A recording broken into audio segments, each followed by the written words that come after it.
When kids in grades 3 through 8 return to school next week, they will be sitting for the statewide math and English language arts exams, unless their parents choose to have them, quote, opt out of these tests. And since the passage of a state budget that included big changes to education policy, several groups have been urging parents to do just that. Here to explain why is the Alliance for Quality Education's statewide education advocate, Jasmine Gripper. Thank you so much for being here. Glad to be here.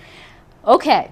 So first of all, I'm not surprised that AQE is doing this because you guys are allied with NYSET. NYSET is pushing for this. They're particularly unhappy with the teacher evaluation changes, even though it's getting kicked to the state education department. We don't know exactly. It's pretty prescribed, yep. Right? But it's not just you. It's Citizen Action. It's the Working Families Party. So it's those same sort of progressive, liberal folks who were trying to get the lawmakers to either vote no or take a little bit more time, right? So this is like Plan B? Well, like the default? AQE is made up of parents mostly, right? Parents and community members are the Alliance of Quality Education, and we're a coalition, so our partners are Citizen Action of New York and Working Families Party and other community groups around the state. And we stand to represent those parents, to say we gave them the information to say we are informing you so you can make an informed decision, and we're encouraging you to choose to opt out for your students because of the high stakes consequences of these tests. Parents are saying enough is enough, right?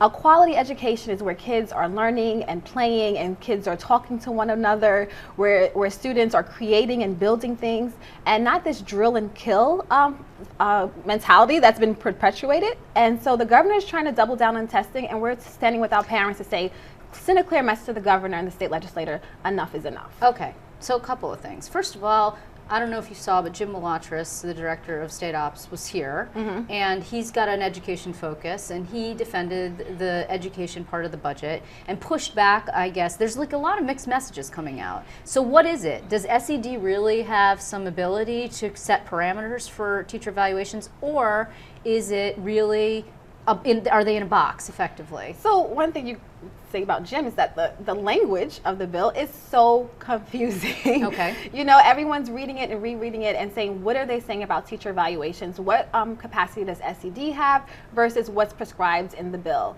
And a lot of that is still being reviewed by lawyers to figure out what the options are and how people can really push back.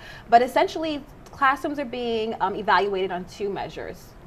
Observations and student performance. They don't call it testing, but student performance is testing. And so half of teachers' evaluations are based on state tests. And so I think that's very clear. The governor got what he wanted then. I mean, he wanted 50%, 50%. It was 60-40, and that's not what it is anymore. And and even with that 60-40, that 40 wasn't just state tests, right? It was a 40 local option, state test option.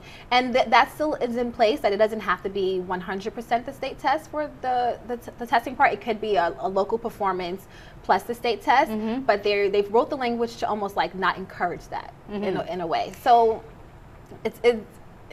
yeah, we're still reading the language. Okay, so all right. But before we get to what your options might be there, I mean, it's clear that your coalition, the union in particular, feels like it lost. I mean, it didn't win in its effort to get the lawmakers to either take a pause and renegotiate or vote no and kill whatever it was that the governor had been pushing.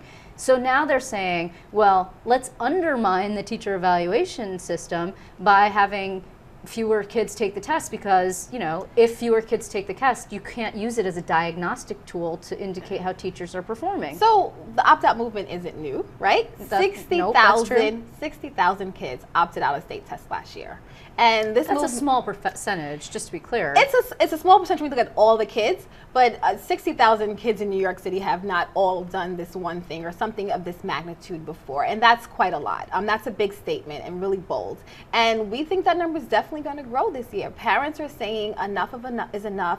They're tired of the testing. They're being informed, and they're saying, you know, our kids don't have to do this. But isn't the point to undermine the evaluation system? I mean, I understand the point is to send a message, too much testing. The governor, just for the sake of argument, says he doesn't want testing either, too much testing. I'm just telling you what he says. You may believe it, you may not. But Malatras was here, and he was talking to us from the Capitol, and he said, well, we have, you know, a task force, and we're looking at testing, and et cetera, et cetera. We don't want kids to be over-tested either. I mean, either this is a symbolic movement against testing, or it's an effort to undermine the evaluation system, or it's a hybrid of both? It's definitely a hybrid of both. And Okay. it's definitely sending a clear message to the governor and to say that the public does not like his policies that he's pushing down. And he rammed it down through the budget process where it's really hard to reject it, right? And legislators feel forced to compromise because they want to pass an on-time budget for their districts. And so this is a way to push back against that agenda and push back and say, no one's happy with this, and you have to be responding to the people. Okay, there is not actually anything in law that says you may or may not opt out. It doesn't say you can't, doesn't say you can either, right? So what is SED? Are they actually sending letters back to parents, or what are they doing? So I think what's really interesting is that one of the Regents members, right, Regent Cashin, Dr. Cashin, put out a statement last week saying that she, and encouraging parents that it's okay to opt out. These tests aren't valid, and until we can validize these tests, until we have, these tests shouldn't be used for teacher evaluations. That wasn't the point of these tests. And she totally supported parents' option to opt out. I think that's a really strong message coming from one of the Regents members from Brooklyn. And what about the threat of losing funding? That is completely false. There is nothing that from SED doesn't have the capacity to withhold funding from schools. No, but the feds do. The feds could, and we've been doing a lot of research on this, it's highly unlikely. The only money that could even be withheld would be Race to the Top money. Right. And Race to the Top is pretty much being phased. It's done. It's being phased out. So there's not much money to withhold. So what we did caution our letter to parents, because of course we're informing them, is that if your school is on the focus list or you're a priority school, then this is probably not a good option for you, right? This might have negative consequences for your school, and the school would have to figure out ways to remedy that. Right. But still nothing on schools losing funding. Schools will not lose funding. But isn't there a circuitous argument here, which is to say teacher performance evaluations are based on testing, which we've discussed. If 50%, there's a local option in there, but the state test, et cetera. Okay. Extra state aid is tied to the teacher performance evaluation. So if you undermine the teacher performance evaluation, don't you jeopardize the additional state aid? No.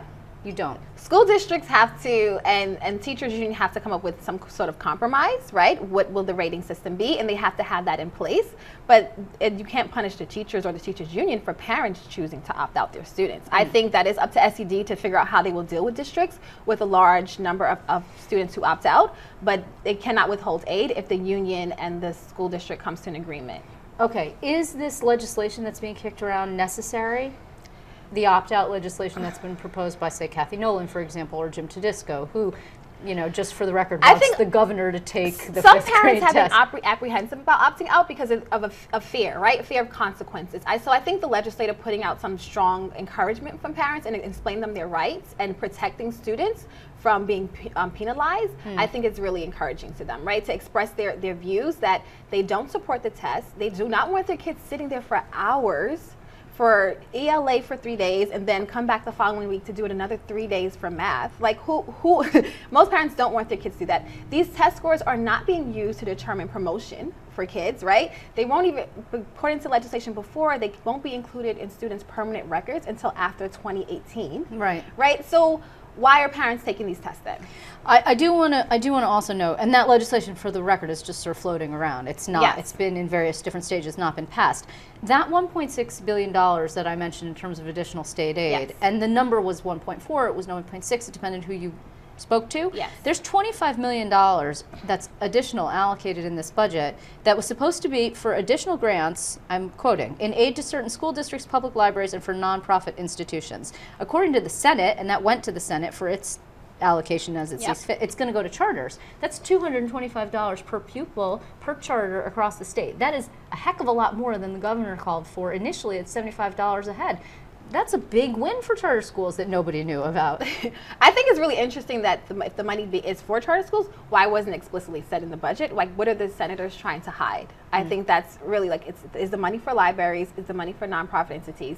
And if Skelos is saying it's for charters, why not put that in the exact budget language? What are you trying to hide behind? So you guys are going to be pushing back against that? Definitely. I think people should question, why are Senate Republicans who do not represent any children in charter schools pushing for a funding increase to drive state dollars to mostly New York City privately run charter schools?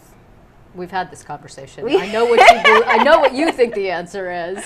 I just think it's why are Senate Republicans advocating for schools and students that they don't even represent? Okay, so what we'll know we'll hear more about this, I'm sure. People should call their senators and ask them that. Because I certainly don't have the answer. But I do want to also note, we'll have a good idea generally of how many kids opt out by the end of the month, right? Yes, these tests are right. Well, these tests come at the end of spring break. So after kids have a week relaxing and a day back at school, then they'll be sitting at their desk for hours to take these tests. And we should have, I know STD takes a long time doing things, so we'll see how long it takes for them to get the numbers back to us. But I think we should have some vague numbers pretty soon. And the target's 250,000? We'll see what parents say. Okay, Jess.